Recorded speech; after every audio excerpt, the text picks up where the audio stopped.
بسم اللہ الرحمن الرحیم۔ عزیز طلباء و طالبات، ناظرین کرام، خواتین و حضرات، میں ایک بار پھر حاضر ہوں آپ کی خدمت میں آموزش فارسی کی اس کلاس کے ساتھ، اور آپ کو خوش آمدید کہتا ہوں اپنی اور خانہ فرہنگ جمہوریہ اسلامی ایران لاہور کی طرف سے۔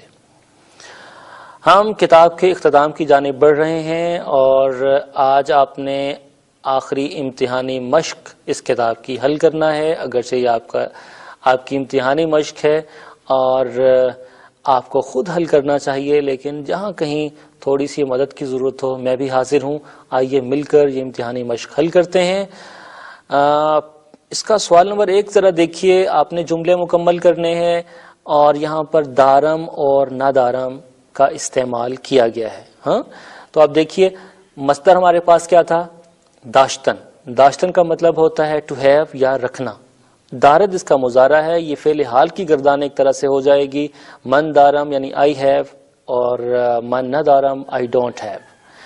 نیچے کچھ الفاظ بھی دیے گئے ہیں، یہ آپ کے بدن کے کچھ اعضاء ہیں، کچھ دوسرے لفظ بھی ہیں، مثلا لب یعنی ہونٹ، گوش یعنی کان، بینی یعنی ناک، زانو وہی گھٹنا ہے، دم جانوروں کی دم ہوتی ہے، نوک جانوروں کی چونچ ہوتی ہے، شانے کندھے کو کہہ لیتے ہیں، اور بال پر کو کہتے ہیں، جس کی وضاحت میں پچھلی کلاس میں کر چکا ہوں۔ وہ بال وہ پر ہیں جن کی مدد سے پرندے اڑتے ہیں فضا میں۔ تو مجھے امید ہے کہ آپ ان الفاظ کی مدد سے یہ جملے نہایت آسانی سے بنا لیں گے۔ یہاں آپ کو میری مدد کی کوئی ایسی خاص ضرورت نہیں ہے۔ اسی یقین کے ساتھ، اسی امید کے ساتھ آگے بڑھتے ہیں اور چلتے ہیں سوال نمبر 2 کی جانب۔ یہاں پر بھی کچھ الفاظ دیے گئے ہیں، اور یہ الفاظ بھی آپ کے لیے نامانوس نہیں ہیں، آپ ان سے آشنا ہیں، آپ ان کا مفہوم بھی جانتے ہیں، پھر بھی میں آپ کے لیے پڑھتا ہوں۔ آرنج، کوہنی، دندان، دانت، شانے، کندھا، چشم، آنکھ، انگشت، انگلی، پاؤں، نوک یا نوک یہ چونچ ہے کسی پرندے کی، اور دم آپ جانتے ہیں جانوروں کی دم ہوتی ہے۔ میرا خیال ہے یہ جملے بھی آپ اپنی پسند سے چھوٹے چھوٹے مختصر جملے بنائیے، اور یاد رکھیے کہ شروع میں آپ طویل جملے اور مشکل جملے، پیچیدہ جملے بنانے سے کچھ گریز کریں۔ جب آپ کی فارسی کچھ بہتر ہو جائے گی، آپ آسانی کے ساتھ جملے بنانا شروع کر دیں گے، تب آپ مشکل جملے بنائیے گا۔ فی الحال کوشش کیجئے کہ جملہ آسان ہو، سادہ ہو، لیکن درست ہو۔ اسی درست کا لفظ میں نے استعمال کیا، تو جناب سوال نمبر 3 کچھ اسی طرح کا ہے۔ آپ نے جملوں کو ترتیب دینی ہے، یہ الفاظ کچھ آگے پیچھے کر دیے گئے ہیں، آئیے انہیں مل کر کچھ ٹھیک کرنے کی کوشش کرتے ہیں۔ مثلا پہلا جملہ دیکھیے، دارم 2 دست من، تو کیا ہوگا؟ من 2 دست دارم، ٹھیک ہے؟ لیجئے جناب جملہ ٹھیک ہو گیا، من 2 دست دارم، میرے 2 ہاتھ ہیں، بالکل صحیح۔ اور دوسرا جملہ دیکھیے، چشم سیاہ زیباست، کیسا رہے گا؟ اتفاق کرتے ہیں مجھ سے؟ لیجئے اگر آپ اتفاق کرتے ہیں تو یہ جملہ بھی ٹھیک کر لیں کہ چشم سیاہ زیباست، کبوتر خوبصورت پرندہ ہے، کبوتر پرندہ زیباست، بالکل صحیح۔ آپ کا گھر کہاں ہے؟ خانه شما کجاست؟ بچے کا اسکول دور نہیں ہے، مدرسه بچے، مدرسه کودک دور نیست، بالکل صحیح۔ آگے چلتے ہیں، حامد اچھا دوست ہے، حامد دوست خوبی است۔ شہر کی مسجد خوبصورت ہے، مسجد شہر زیباست۔ مشہد مقدس شہر ہے، مشہد شہر مقدس است۔ میری چھوٹی بہن کا نام زینب ہے، خواہر اسم خواہر کوچک من زینب است۔ دوبارہ سے کہتا ہوں، اسم خواہر کوچک من زینب است۔ لیجئے یہ سوال بھی ختم ہوا۔ اگلا جو سوال ہے خالی جگہ پر کرنا ہے آپ نے، اور آئیے آپ کی مدد سے یہ خالی جگہیں پر کر لیتے ہیں. پہلے جملے میں خالی جگہ بچے نماز خواند، تو کیا کہہ سکتے ہیں؟ آیا بچہ نماز خواند. جملہ بالکل ٹھیک ہو جائے گا. آگے لکھا ہے او کرست، ہم کہہ سکتے ہیں کہ گوش او کرست، اس کے کان بہرے ہیں، وہ سنتا نہیں ہے. کر ہم بہرے کو کہتے ہیں، بالکل صحیح. نو کے توتی تیز است، ہم کہہ سکتے ہیں کہ نو کے توتی تیز است، اس کی نوک تیز ہے، نوکیلی ہے. لب او نازک است، اس کے ہونٹ باریک ہیں. باریک ہونٹوں کو ہم لب نازک کہہ سکتے ہیں. لب او نازک است. آیا موی شما مشکیست، کیا آپ کے بال کالے ہیں؟ آیا موی شما طلائی است، کیا آپ کے بال سنہرے ہیں؟ آپ اسی حساب سے یہ جملہ مکمل کر سکتے ہیں.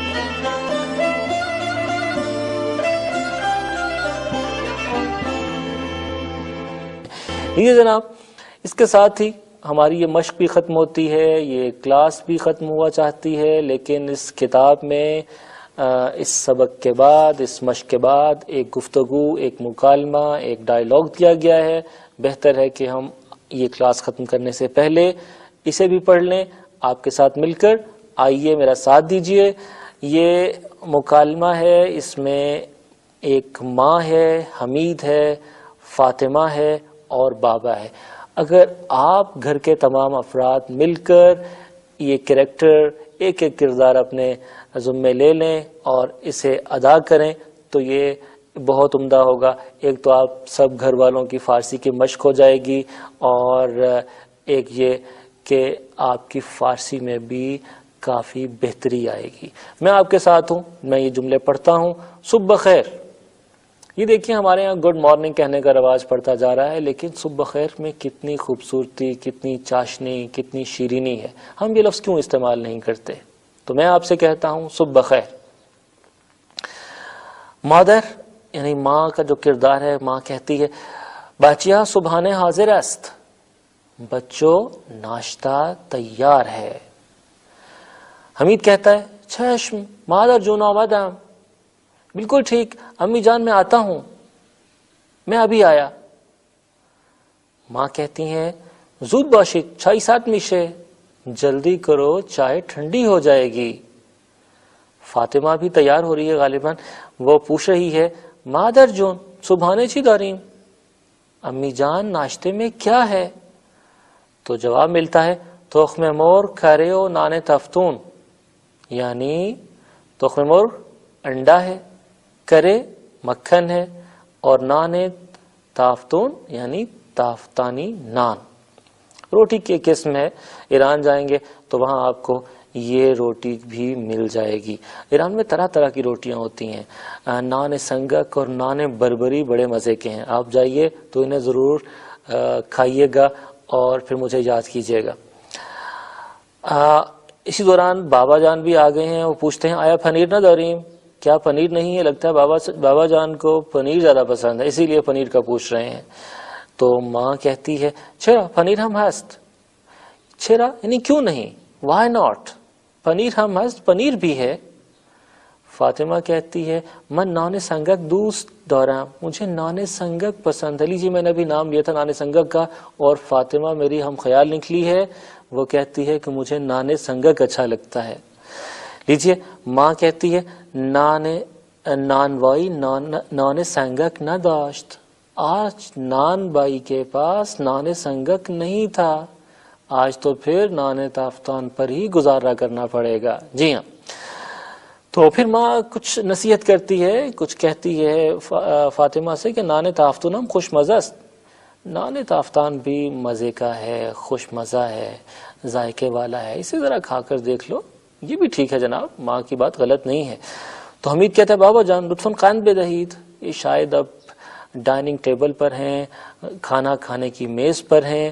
تو حمید اپنے والد صاحب سے کہتا ہے بابا جان لطفاً یعنی ازراہ کرم قند بدہید چینی دیجئے، چائے من تلخ است، میری چائے کڑوی ہے.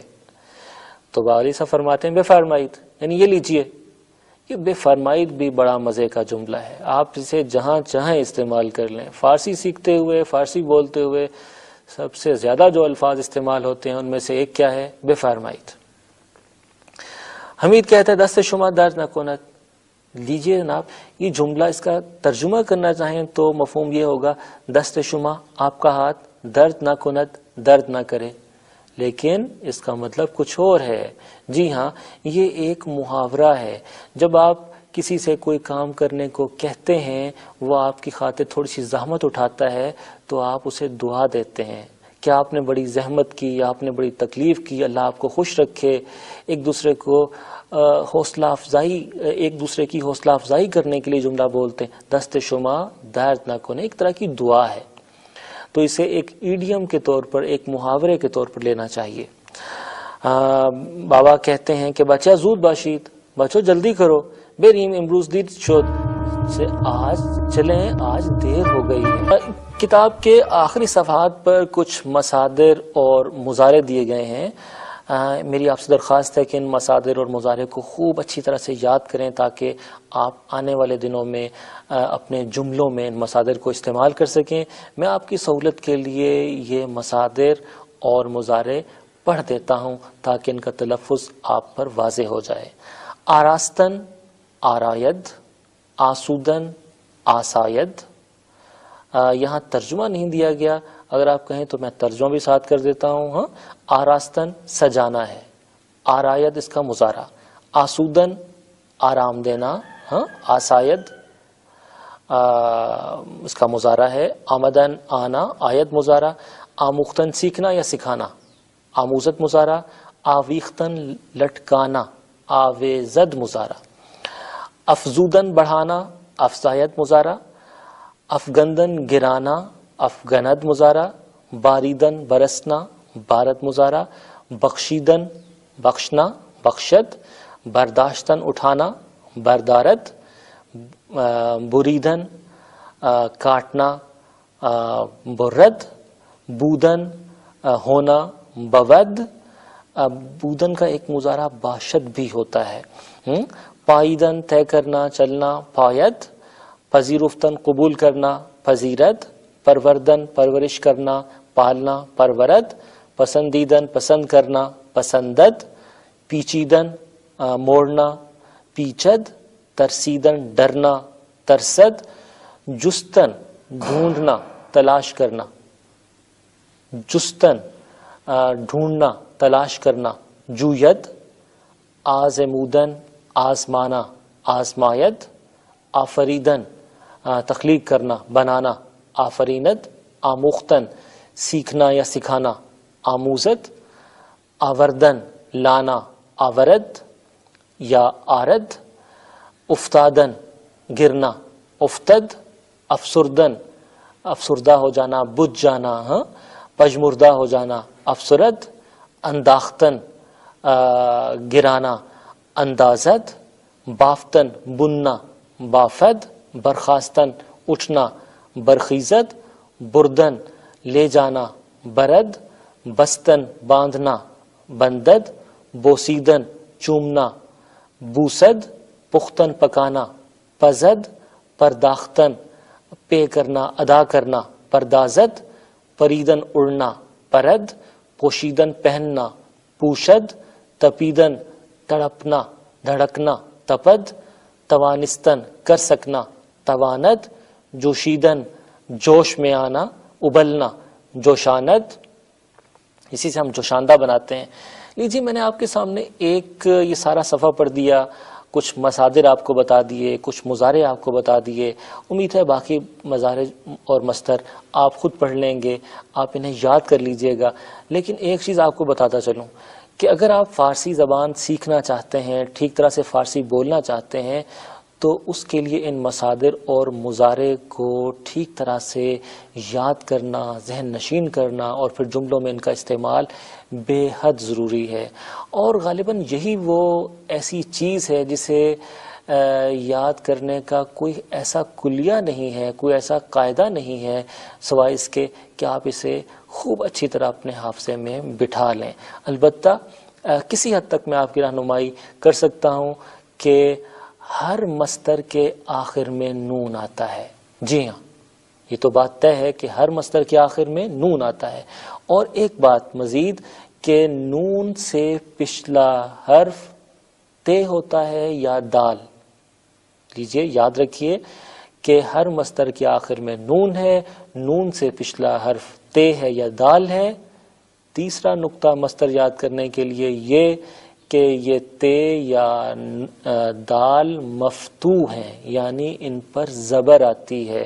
ہاں، تو ہر مصدر فارسی کا جو بھی آپ سیکھیں گے، یاد کریں گے، آپ نے یاد رکھنا ہے کہ ہر مصدر کے آخر میں تن یا دن آتا ہے۔ ہاں، البتہ بعض چیزیں استثناء ہیں، جیسے گردن یہ مصدر نہیں ہے۔ ہاں، اسی طرح سے مضارع کی بھی آپ کو پہچان بتاتا چلوں، مضارع بھی کسی خاص کلیے کے تحت نہیں بنتا۔ میں آپ کے سامنے وضاحت نہیں کر سکتا کہ رفتن کا مضارع رود اور گفتن کا گویت کیوں ہے، چونکہ اس کا کوئی اصول نہیں ہے۔ البتہ نشانی یا علامت بہرحال موجود ہے، یعنی ہر مضارع کے آخر میں دال آتا ہے اور دال سے پچھلا حرف مفتوح ہوتا ہے، یعنی اس پر زبر آتا ہے۔ آپ یہ کلیہ اگر یاد رکھ لیں تو امید ہے کہ آپ کو مصدر اور مضارع یاد کرنے میں، حفظ کرنے میں، یادداشت میں کچھ زیادہ مشکل پیش نہیں آئے گی۔ میں اسی جملے کے ساتھ، اپنے انہی الفاظ کے ساتھ، اس دعا کے ساتھ کہ آپ فارسی جلد از جلد سیکھ سکیں اور اس طرح سے اپنی اردو کو بہتر بنا سکیں، آپ سے اجازت چاہتا ہوں۔ اگلی کلاس میں ایک بار پھر ملیں گے انشاءاللہ، تب تک کے لیے خدا حافظ۔